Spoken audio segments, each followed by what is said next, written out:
আজকে রান্না করব মূলা ভাজি, একদম টাটকা টাটকা মূলা শাক। প্রথমে তো আমি শাকগুলো একটা ডালের ভেতরে নিয়ে নিলাম।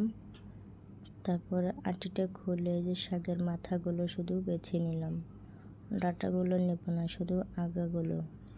আর বাছা হয়ে গেছে, এই যে আমি বেছে নিলাম। তারপরে আবার শাকগুলো ধুয়ে নিয়ে বসে পড়লাম কুচি কুচি করে কেটে নেওয়ার জন্য। এই শাকগুলো যত ভালো করে কুচানো হবে, শাকটা খেতে ঠিক ততটাই মজা হবে।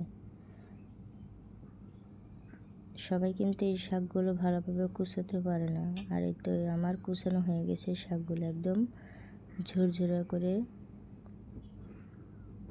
তারপরে সাথে এই যে পেঁয়াজ, রসুন, মরিচ পরিমাণ মতো কুচিয়ে নিলাম।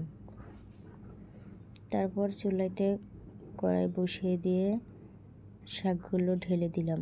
শাকগুলো ঢেলে দিয়ে নাড়াচাড়া করে নিলাম। সাথে মরিচ, লবণ দিয়ে দিলাম, কারণ শাক হতে সময় লাগবে না, তাই মরিচগুলো সিদ্ধ হবে না। আগে থেকেই শাকের সাথে মরিচগুলো দিয়ে দিলাম।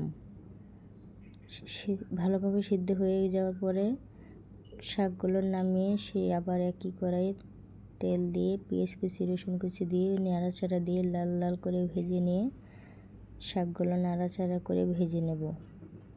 আর এই শাক ভাজিটা কিন্তু খেতে ভীষণ মজা হয়, গরম ভাতের সাথে খেতে আরও বেশি ভালো লাগে।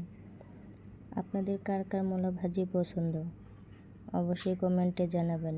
ভালো লাগলে ভিডিওটি শেয়ার করে দিবেন।